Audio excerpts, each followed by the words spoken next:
Hey everyone, so this is my DIY Braidloc to microloc journey, my 6-month microloc journey.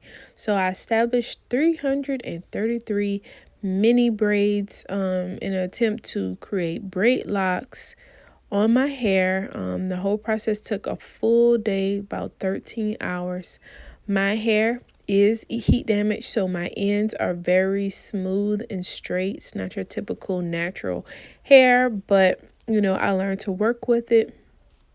So this is how my braid locks look on day one. I really liked it. I like the fullness of it. I like the movement of it. This is the very first style I did, just two braids to the back. I don't know. I didn't know what to do, but I was just glad it was done when I finally completed it. So I like the texture that any style on my braid locks created. Like I like the wave look. I like the curly look. I didn't care for the straight look, but even with my natural hair, when it was straight, I didn't wear it straight. I always wore it curled. So I wore my hair like this for about 2 months. Right here is a Bantu knot out. I thought this was just me experimenting. This was my first and last Bantu knot out on braid locks.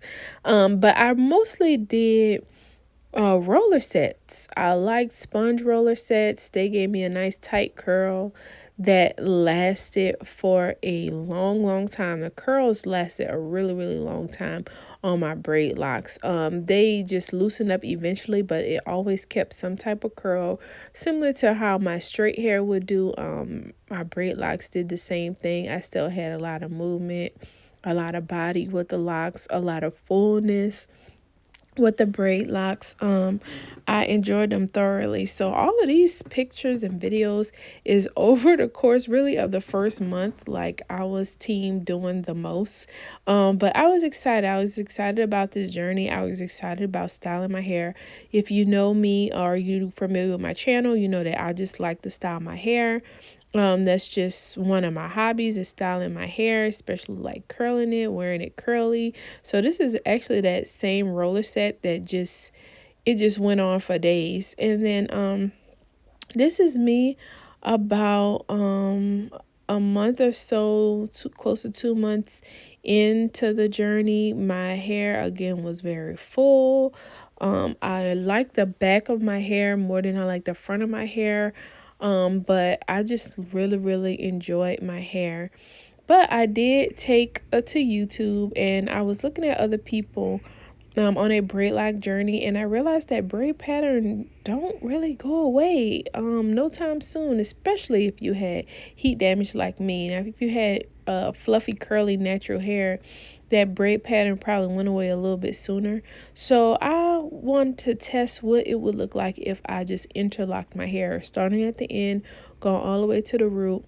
How would it look if I if I took down the braid completely and I interlocked the full shaft of my hair, similar to how sisterlocks are installed, just interlocking it by hand all the way up my hair. And so this was my my tester lock. It took me about 8 minutes to do a single braid, take from me taking down the braid to interlocking it all the way to the root. I have 333 braids, so that took about 33 to 44 hours of me doing this, having my hands over my head. Because I interlocked already before I took down the braids, I had to meet the tip to the top, if that makes sense, with interlocking. So I had to get really creative to avoid leaving any holes in my hair where one interlock ended and met the other interlock, if that makes any sense. But I pretty much worked it out. This is pretty much the process it took me. Like I was doing this, I try to do so many rows per day. I was very determined to finish this by the 2-month mark. Again, this is about a month and a half in, and I wanted to be finished by the 2-month mark. Which I ended up finishing like a little bit past the 2-month mark, but I was happy. I felt accomplished. But then I had a whole nother journey ahead of me. which you will see basically I did a second set of locks. I took down the braids and I started interlocking, and you can see it got very tedious, very difficult. I did my best to just keep it going. You see, okay, this is where I was saying that I interlocked from the tip, and when I get to the root, it was already interlocked at the base, so I had to meet the interlocks together, meeting the bottom to the top. And here you can see a interlock versus a braid lock. The braid lock is the fuller one on the left. The interlock is the skinnier one on the right. So they are very different in size, and eventually my whole head will be less full because I won't have the braid locks. But this is me almost halfway finished. I had did all of the front of my hair. So this is how the front looked. The front was giving sister locks only because they were so skinny. And they were so skinny because my hair is finer in the front because of the heat damage. I want to remind you that yes, I am heat damaged pretty much mostly at the top or at the front of my hair. In the back of my hair, it's a little bit fuller. So when you see the interlocks in the back, they are a little bit bigger, a little bit fuller than the front, but for the most part they look the same. They're not all completely uniform, but this is how it looked when I had, when I was still in the process. I still had my crown left to do, but this is a hairstyle I did. And now at around the 2-month mark, I am fully interlocked.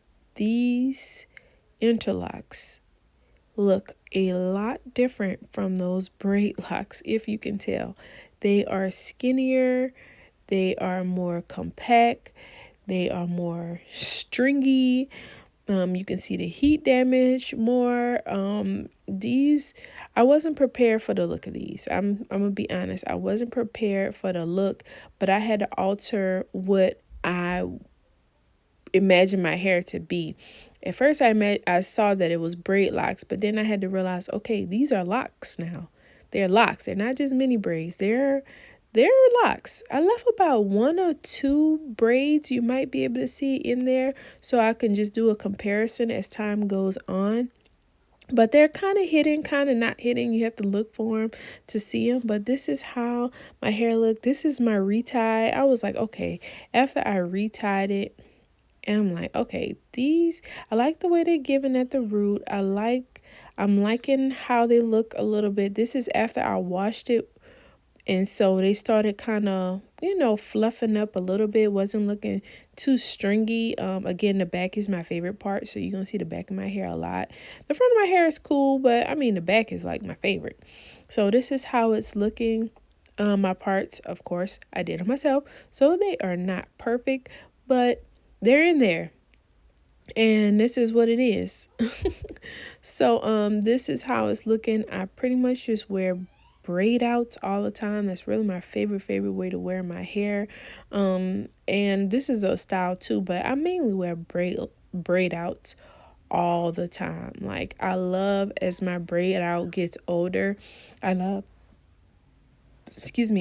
doing a braid out on hair that's not freshly retied, because I love the fuller look. I'm just feeling it, especially after I wash it a couple times. I see, okay, my roots starting to thicken up. It's starting to thicken further down my hair shaft. My ends are still, the thinnest part because of the heat damage. I have gone through and trimmed some of the heat damage just while I was in a wet state. Now, while my hair is in a wet state, is not my favorite. So I hardly have any videos of my hair in a wet state because I just don't like it. One controversial thing I do or don't do as someone who is microloc is I do not wet my hair every day. I don't spritz it.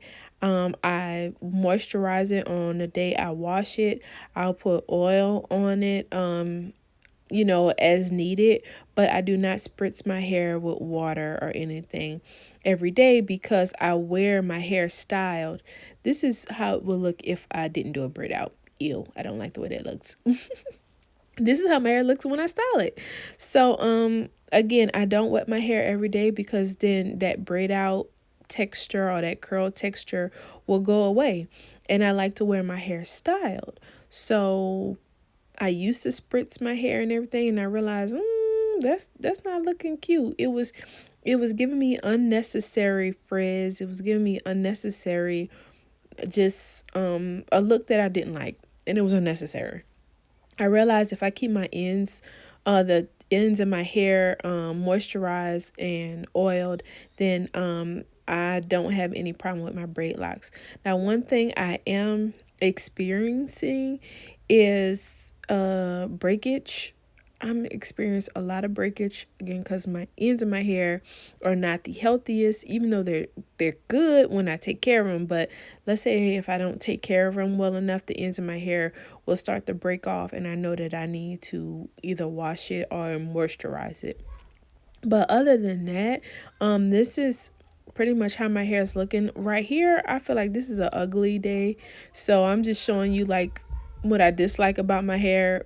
This is a old roller set, and I didn't like the way it was looking as it got old. But now this is 6 months locked. I have like a fresh retie. I think it's just a fresh retie in the front, to be honest. The back is not a fresh retie. As far as how long it takes me to retie my hair, let's just say I split it up across 2 days, if not 3 days. Because it does take a long time. I did get a trifold mirror to see the back, but it just takes a long time. But in the meantime, I like to do my braid outs. I just love them. You see how my hair is getting fuller at the roots. Now in these next couple clips, I'm nitpicking. I am nitpicking my hair. I am just, doing a review. This is 6 months, so I'm doing a review. So the top of my hair, the crown, is locking faster, which means, and it's probably closer to my healthiest part of the back of my hair. It's locking faster and it's shrinking. So one problem that I didn't too much experience with my interlocks on heat damaged hair is that I didn't experience much I didn't experience much shrinking because it's heat damage. Heat damage hair don't shrink. But the parts of my hair that are the healthiest, which is the not heat damaged part, which is the crown, is shrinking up. So because that's shrinking up and the back bottom part is not shrinking up, parts of the sides are shrinking up. It's just doing some interesting stuff.